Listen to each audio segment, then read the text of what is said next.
Hi there. I'm off on a mad experiment again today. And we are going back to the spritzing experiments. I've done these pages.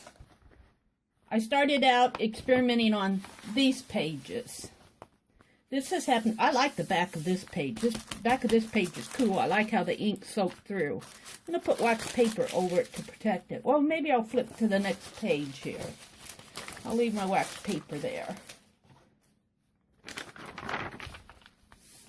I am going to do some more experimenting with this Spritzer tool. I kind of like how it did my splatters over here in my other videos. I think I got some very nice effects with this. So I was thinking about it more this morning, and there are thoughts that the markers do not work well in here when you put a marker in it, that the markers have to be fairly juicy. And I thought, well, why not try something else? So I have a bottle of ink here, sepia ink, that I've been using in my 365 drawings. And this is nice and juicy. In fact, I get it on my hands. I'm going to just dip a paintbrush in that ink. And this is a water-based ink. This is not an alcohol ink. Let's flip back over here and just do a look at that coverage on that page of this paintbrush. So this is a nice juicy page. So after I get my paintbrush in the ink, now this is just all experimenting. This is just seeing what this spritzer will do. I like to experiment with tools, especially if they're not doing what's expected. I'm going, well, what can they do? So you have to be kind of, this is not you might want to wear gloves. We all wear gloves when we use alcohol inks. If you're concerned about getting your hands all inky, put on some rubber gloves. And then I'm going to line my spritzer right up with the brush where all that juicy ink is. And I'm just going to kind of tighten it and see what happens here. I might need to adjust this just a little bit more. Even on the markers, I think a lot of it depends on where you put this little tip. But let's just see what happens with this. Look at those sprays. Look what's happening with this. I really like that first one. This was a splatter. Now I'm getting a finer spray. Here I can even blow it if I want, this splatter. Now let's loosen the tool a little. And let's reverse this paintbrush, see if I can get anything out of the other side.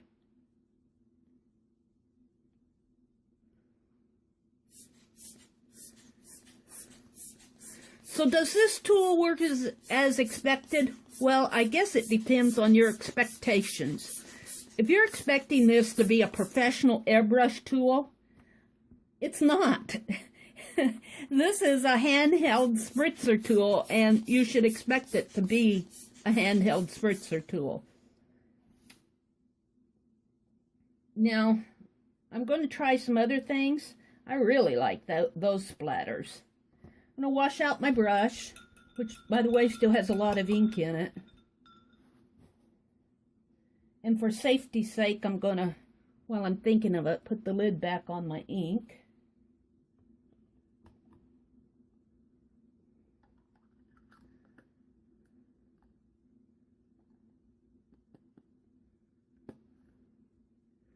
Let's try some of this Higgins. This is water soluble too. I got just a little left in there. I've been playing with my inks this morning.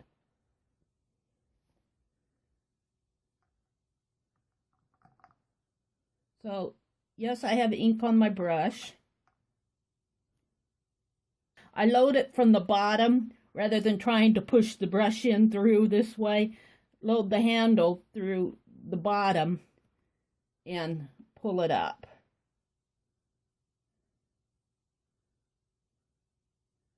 And then just kind of tighten that little screw on there. And let's see what happens here. I get the nozzle more on the brush.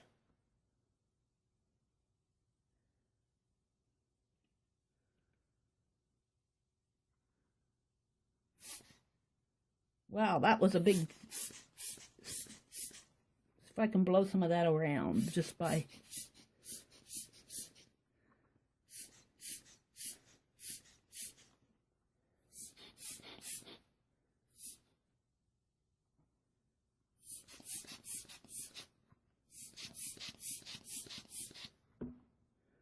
Let's see if I can get some inks out of here.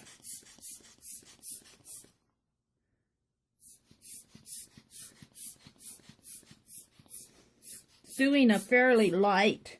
It gave me a big blob of it here, but I was able to blow that blob around. I'm not unhappy with this. Let's just brush off my inks here before I put my brush back in the water. Now the other thing I want to try, of course this is going to soak through because I'm glad I put my wax paper down. This is going to soak through. Ooh, it's almost prettier on the other side, isn't it? Boy, I kind of like that on the other side. Can you see that? I'm still adjusting my camera. This is the other side of it, right here. I like what happened on the back of this, which means I like what happened on the front, too. I thought I would like to try the same technique with some of these Spectra airbrush paints, airbrush colors. I don't know if they're called paints or inks. They just say Spectra. And they're fairly juicy. Now I got my brush clean. I don't want to dip a dirty brush into that. Let's see if I can dip my brush in. Maybe I'll have to pour it into the cap. You can probably see it better if I do. You know what I'm going to do is I need to shake this up.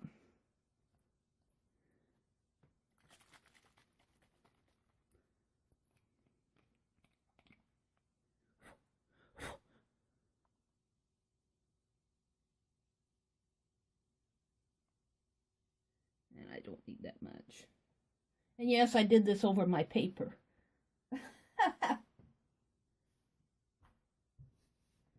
Let's see if I can blow some of that.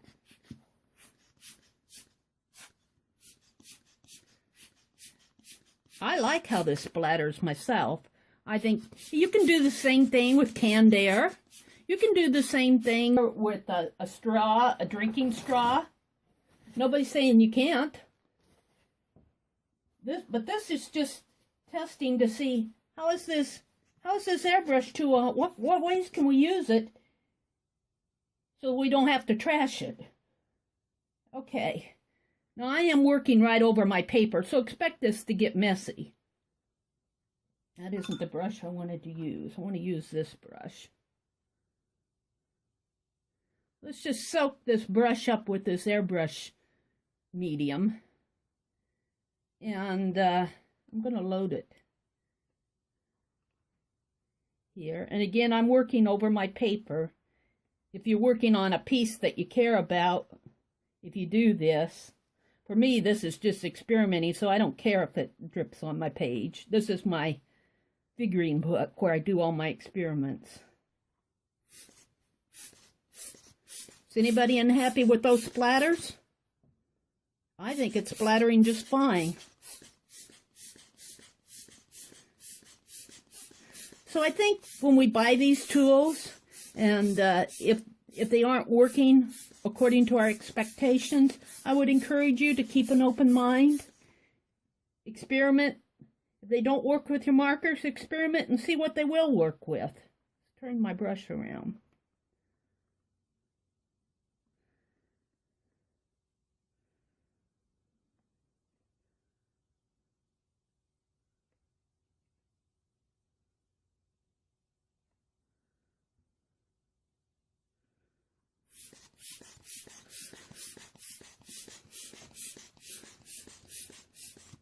Now, I'm going to try something here. I'm going to try just to, instead of putting more paint on my brush, I'm going to try dipping it in water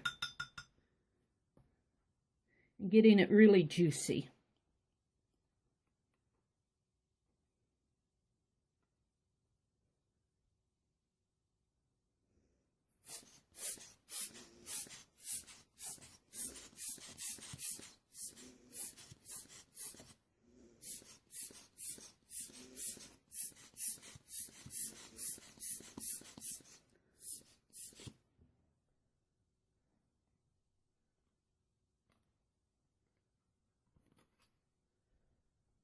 Let's paint that off here. I think I want to try some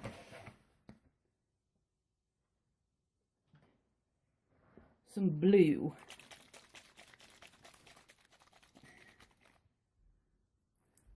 Now, am I all gung-ho for this tool? I'm not a Ranger representative, but I do think that we should give things a chance and not just trash them if it doesn't do exactly what we think it should do. Will I use this tool a lot? Well, it depends on what I'm doing. If I want splatters, I might.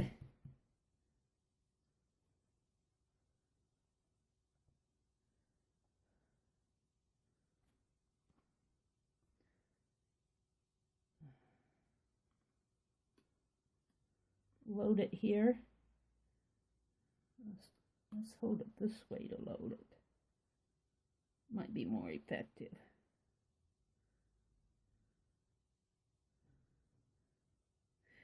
Do I regret buying this tool? No.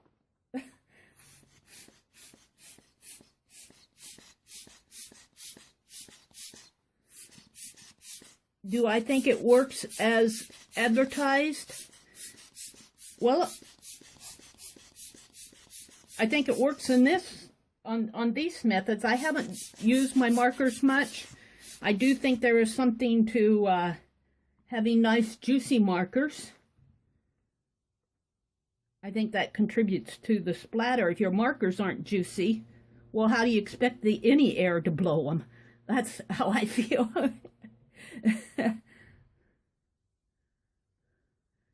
I guess I'm in a let's just not knock this quite so fast mood today. I think I've used up all the paint in there. And let's try some of the Spectra Brown. This is all the airbrush colors. It's a water-based, non-toxic. It doesn't say whether it's a paint or an ink. It just says water-based, non-toxic, airbrush colors. This is a Spectra brand. So I'm not sure whether to call it a paint or an ink. It's a medium.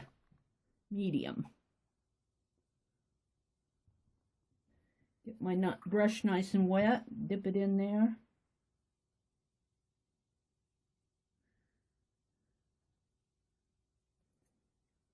Nice and juicy.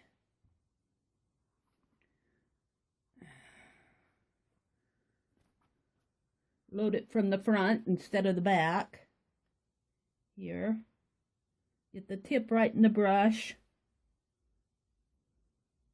Tighten the little screw.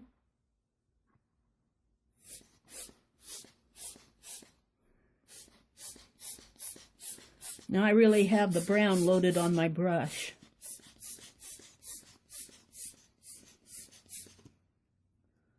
And let's flip my brush a little, see if I can't get some off of this side.